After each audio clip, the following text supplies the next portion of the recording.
सहनावतु सहनौ भुनक्तु सह वीर्यं करवावहे तेजस्विनावधीतमस्तु मा विद्विषावहे। ओम शांति शांति शांति। हॅलो स्टुडंट्स, आज आपण इयत्ता 9वीतला मॅथमॅटिक्स पार्ट 2 त्यातला पहिला topic basic concepts in geometry या धड्यातला प्रॅक्टिस सेट 1.3 आपण सुरू करणार आहोत। Question number 1, write the following statement in if then form. जे स्टेटमेंट आपल्याला दिलेले आहेत ते आपल्याला कंडिशनल स्टेटमेंट मध्ये कन्व्हर्ट करायचे आहेत, इफ देन फॉर्म मध्ये कन्व्हर्ट करायचे। पहिलं स्टेटमेंट आहे the opposite angles of parallelogram are congruent. म्हणजे जर एखादा चौकोन हा समांतरभुज चौकोन असेल तर त्याचे द अपोजिट अँगल तर त्याचे समोरासमोरील कोन एकरूप असतात। तर याचं कंडिशनल स्टेटमेंट आता जे मराठीतून सांगितलेलं आहे तेच आपण लिहायचं आहे। If the quadrilateral is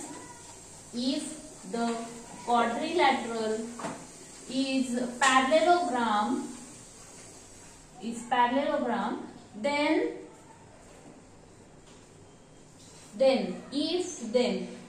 if मध्ये हा पार्ट घेतलेला आहे then opposite angles are congruent। अशा पद्धतीने हे कंडिशनल स्टेटमेंट आपल्याला लिहायचं आहे। दुसरा स्टेटमेंट आहे second one, the diagonals of rectangle are congruent। The diagonals of rectangle are congruent। आता इथे आपल्याला जो क्वाड्रिलॅटरल आहे तो रेक्टँगल आहे। जर एखादा चौकोन आयत असेल तर त्याचे कर्ण जे आहेत ते एकरूप असतात। मग इफ देन स्टेटमेंट लिहायचं, if the quadrilateral is rectangle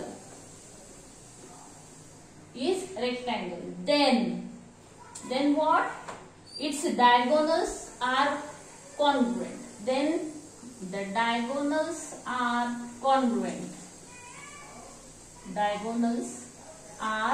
congruent। हे असे if then statement, if then जर तर या स्वरूपामध्ये विधान आपल्याला लिहायचे आहेत।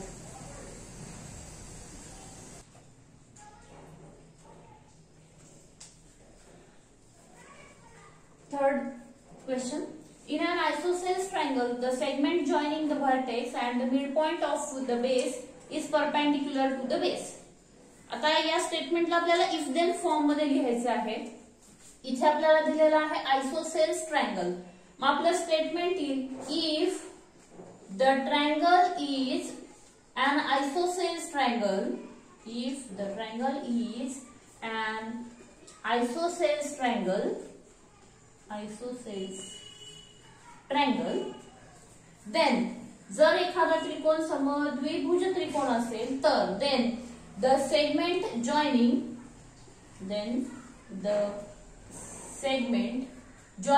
the vertex and the midpoint of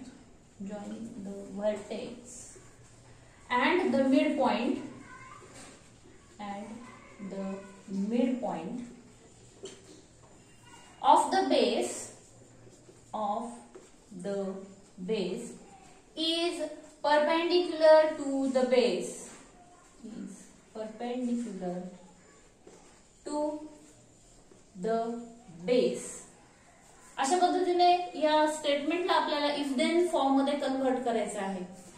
आता बघा यातला हा जो पार्ट आहे इथपर्यंतचा, if the triangle is an isosceles triangle, this is given part, हा आपल्याला दिलेला आहे आणि त्यावरून जे एक कोसिक्वेंट किंवा त्याच्यावर आधारित एक जे विधान येतं त्याला म्हणतो आपण कोसिक्वेंट, याला म्हणतो गिव्हन पार्ट किंवा अँटीसेडेंट, आणि हा जो देन नंतरचा पार्ट आहे याला म्हणतो आपण कोसिक्वेंट। जर समजा आपण हे अँटीसिडेंट आणि कोसिक्वेंट इंटरचेंज केले तर जे स्टेटमेंट तयार होतं त्याला म्हणतो आपण कॉन्व्हर्स. पुढच्या प्रश्नामध्ये आपल्याला काय करायचं आहे, जे स्टेटमेंट दिलेलं आहे त्याचा कॉन्व्हर्स लिहायचा आहे. तर आपण पुढचा प्रश्न बघूया.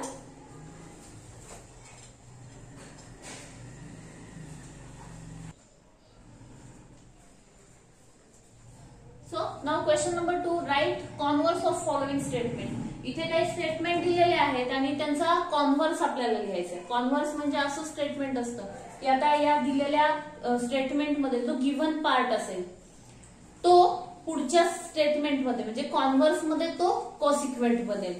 मग आता याचा कॉन्व्हर्स आपण लिहूया. The alternate angles formed by two parallel lines and their transversal are congruent. आता इथे दिलेला part, given part is parallel lines. हा आपल्या कॉन्व्हर्स मध्ये काय असेल, कोसिक्वेंट असेल. आणि इथे जे कोसिक्वेंट आहे, angles form bye alternate angle form by to parallel line. This is given part in our converse. So converse statement is like this. Converse, if alternate angles formed by two lines. आता आपल्याला हे माहिती नाहीये की त्या दोन line parallel आहेत की नाही, हे आपल्याला माहिती नाही. आपल्याला काय माहिती आहे, तर अल्टरनेट अँगल जे तयार झालेले आहेत ते कसे आहेत, कॉन्ग्रुएंट आहेत. If alternate angles form by two line and their transversal are congruent, then two lines are parallel, or given two lines are parallel to each other. This is converse of the given statement.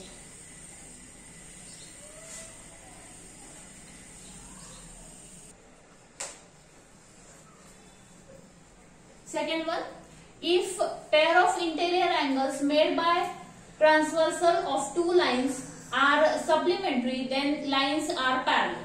आता या प्रश्नामध्ये एकदम सोपं आहे. If then form मध्ये आपल्याला statement दिलेले आहे, त्यामुळे आपल्याला फक्त काय करायचे, हे स्टेटमेंट इंटरचेंज करायचे. देनचा जो पार्ट आहे त्याला इफ म्हणायचंय. If the lines are parallel, जर दोन रेषा एकमेकींना समांतर असतील, देन तर काय, तर pair of interior angle made by transversal of two line are supplementary. मग जे काही इंटेरियर अँगल अंतरकोन तयार झालेले असतील ते कसे असतील, एकमेकांना पूरक असतील. आपला कॉन्व्हर्स स्टेटमेंट येईल. Converse is like this. If the lines are parallel,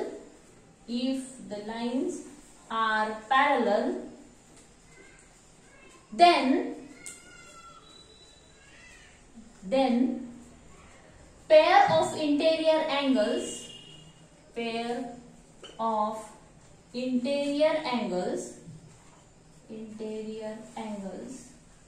made by transversal of two line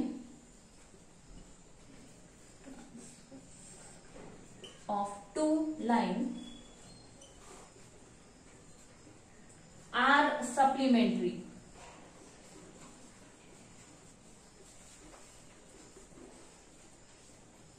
तर अशा पद्धतीने हा कॉन्व्हर्स स्टेटमेंट आपण लिहायचा आहे.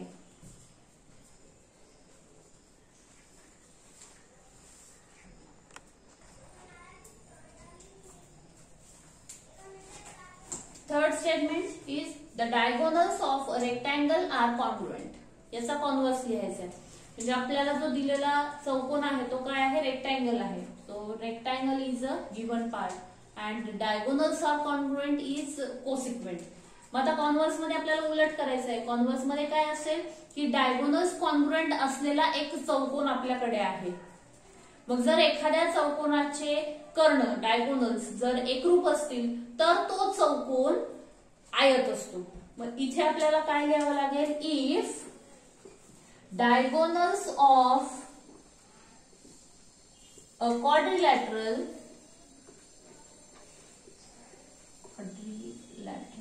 आता हा काय आहे, एक कोणताही एक चौकोन आहे. If diagonals of a quadrilateral, कोणताही एक चौकोन आहे की ज्याचे कर्ण एकरूप आहे. Diagonals of quadrilateral are congruent. Then मग काय, तर तो चौकोन आयत असेल. देन द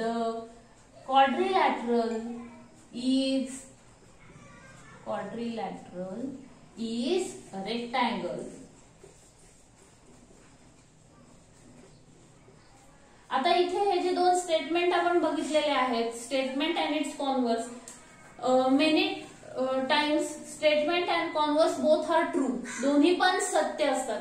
पण काही एका सिच्युएशन मध्ये असं असतं की कॉन्व्हर्स सत्य नसतो. म्हणजे प्रत्येक वेळेस हा कॉन्व्हर्स स्टेटमेंट ट्रू असेलच असं नाही.